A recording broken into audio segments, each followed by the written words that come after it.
Once-in-a-lifetime glory, plus the no small matter of an $18 million total prize pool is what awaits the 14 participants and a slice of history in this year's BMW Hong Kong Derby. In Hong Kong, there is a race that everybody wants to win. It has been an obsession for 146 years, with a rich history of producing champions. Vengeance of Rain is pulling out more. What a great 4-year-old. Vengeance of Rain runs away, wins by 2. This is about bragging rights, pride and satisfaction, the culmination of years of hard work. What a great season Ambitious Dragon's having, and there's Derby glory for Maxime Guyon and Tony Millard. Ambitious Dragon beats Extension. Emotions will run high. Designs on Rome with Abel Friend fighting it out. Designs on Rome with his head in front. He's edging away. And Designs on Rome wins the Derby by a length. Dreams will be realised. Rapid Dragon in front from Pakistan Star. The puzzle now complete. Rapid Dragon takes the Derby from Pakistan Star. Memories sealed for a lifetime. Ping High Star tearing away with the Derby. John Size produces a masterpiece with Ping High Star. The time has come to shine in the BMW Hong Kong Derby. A terrific lineup to this year's Derby, headed by Waikuku, the highest rated horse in the race. But we also have the first 4 from the Classic Mile and the Classic Cup, ready to do battle once more. A very warm welcome to our Hong Kong Derby special. I'm Andrew Jeune, joined by Graham Cunningham to sort out this interesting challenge, and a difficult challenge, I think. Or is it for the Derby on Sunday? Yeah, good to be here, Andrew. Well, the catchline is once in a lifetime glory. Every horse and every owner of that horse gets one shot at this, and it is a complicated puzzle, but perhaps not quite that complicated. All right, well, let's have a look at the starter list and the all-important barrier draw as well for the 14 runners. Waikuku heads that list on a rating of 108. He came up, though, with barrier 14, widest gate of all. Dark Dream, barrier 8 for him. Zach Purton, one of 3 for Frankie Law in the race. Fiore, the Classic Marwood, came up with 12. Mission Tycoon, the Classic Cup winner from barrier 11. Kai Ying Star, good draw for him, barrier 2. Red Warrior in 9, Enrichment for 5. Another one for John Size. Ho Ho Khan, barrier 10. James McDonald flying in to ride him. Tianchi Monster has fought his way into the field. Craig Williams from 6. And Sunny Speed right down at the bottom there. Barrier 3 for him, though, for John Moore. Again, just a couple of starts under his belts.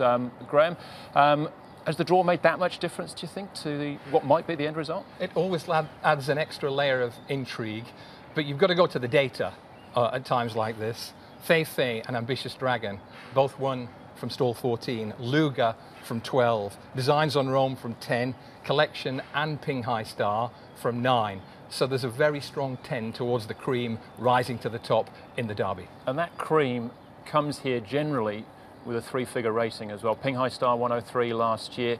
It's a good horses race off level weights. Yeah, people get tied up in barrier numbers. Rating numbers are the most important metric here. Every one of the last 10 Derby winners has been rated 100 or more. I think it's 14 from the last 15. Surprises are unusual in the Hong Kong Derby. Shocks are rare. So I think we can concentrate on a small core of horses with those 3-figure ratings. All right, well, we'll start with Waikuku.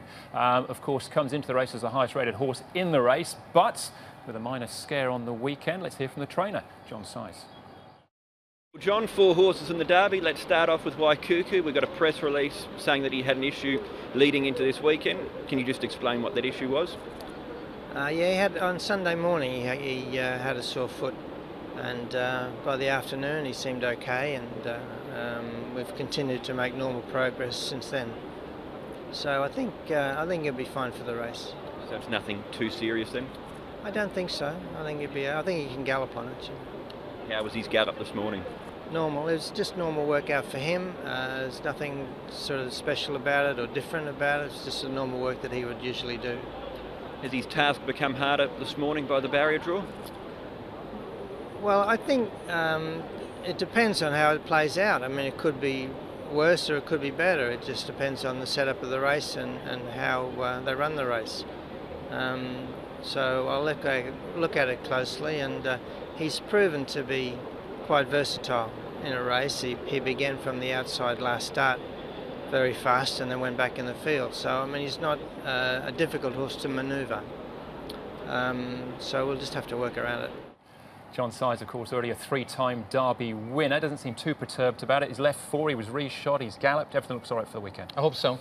John had no hesitation in naming Waikuku as his number 1. And why wouldn't he? He's a nose away from being a flawless 5 out of 5. He represents a very different route into the Derby than most of the other main players. And when we picked him up last time, 1800-metre debut, drawn 12 of 12, giving plenty of weight away to some pretty good horses. And that surge down the outside was mighty, mighty impressive. In 3rd that day, stablemate and Richmond. In 4th, Sunny Speed.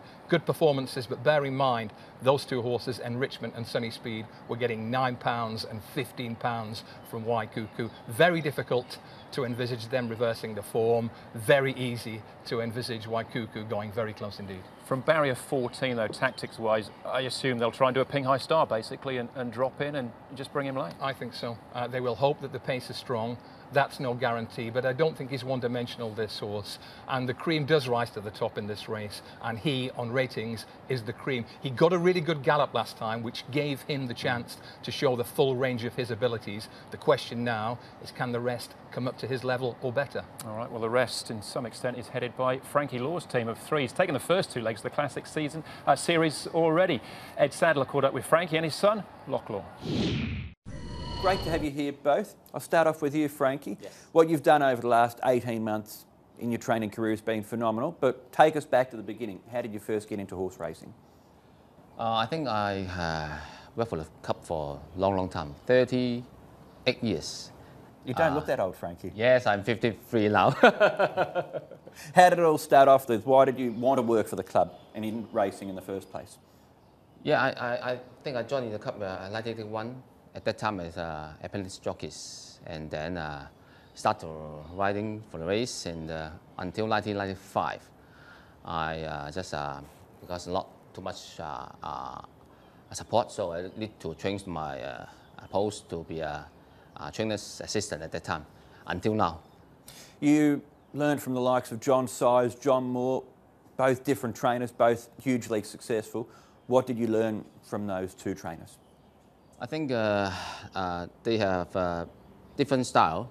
I think Mr. Moore have you can say he picked the race for the horse. He will, the horse should be very good form in that race. He will win or very close. And Mr. Size is a little bit different. He just not push too hard, just step by step. So totally different style. Have you tried to take bits and pieces of both trainers into your own training style? Yes. What sort of things have you tried to copy from them? I think I will copy a lot from Mr. Size, just step by step, and more easier, because I don't want some horse, if you push too hard, maybe 2 more one, maybe just not finish. And we look at what you've done now. Everyone's talking about how successful you've been in the last 18 months or so as a trainer. Last weekend you brought up your 100th winner. Do you have to pinch yourself sometimes just how well things have gone? Hard to say for me, because I have a good team. They all do a very good job, and the horse also, I need to say thank you for my stable owners. They give a lot of support. If you haven't got the good horse, the good team, you cannot get a good result. Speaking of the good team, you've got 3 horses heading into the Derby as live chances. Didn't have a runner in the Derby last year. How do you feel to go into the race with 3 solid hopes? Last season I haven't got any Derby winners, and this season I have 3. And I try my best and to see any luck for me, because you know the 3 horses, they all got a chance, and to see. Mission Tycoon's on their back looking for room. Furore's emerging. Dark Dream to the outside with Harmony Victory. Furore ranged up to Carrying Star, Super Rich, Mission Tycoon, Dark Dream and Harmony Victory. But Furore is roaring away with the Classic Mile. Is there much between the 3 of them? How do you compare them as horses, Frankie?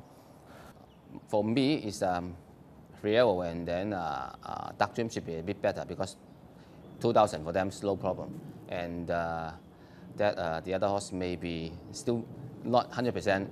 Lock, for yourself, tell us about your involvement with your father's stable. I just started to working with him from last season, because my father just got his license from last season. Yeah. Have you always been interested in the horses and in racing? Not before, but just that. We all wonder what makes Frankie such a great trainer from the outside looking in. From your involvement, both at the stables, at home, everything, what can you tell us? Why is your dad so successful? I always said to the media, he's best dad in the world. Yeah, even everything. And why is he so good with the horses? I think it's his experience, because he spent too many years in this field. Experience helping a lot. We've spoken about the 3 Derby horses. We've got Frankie's pick. What's your pick? The first choice, can I say, from Mr. Slice? But if you could run second, or beat For him. myself, from our stable, I would say Ferro. We wish you all the best. Thanks, Frankie and Locke, for taking the time to talk to us. Good luck on Derby Day. Thank you. It's been a whirlwind couple of seasons for Frankie. Record in the first year, a double on International Day now, with the first 2 legs of the series in the bag already, and will create history, I think, if he wins all 3 legs with 3 different horses. Yeah, fantastic story. He had the sort of racing education money can't buy, assistant to John Moore and John Size, but by goodness, he's making the most of it. And his progress over the last 14, 15 months has been relentless. Yeah, well, his 3 horses have competed in the first 2 legs of the series and finished in the first 4 places on each occasion now. So we'll start off by looking back on the Classic Mile. All right, so we'll take it from the start, and what we've got ultimately here is Dark Dream drawing wide. I can highlight him here, and not being able to get in, I suppose, is the long story short. This is a classic example of how important the first 15 to 20 seconds of a race are. On the outside, we have Kai Star sliding across and getting a softish lead, but keep an eye on Dark Dream.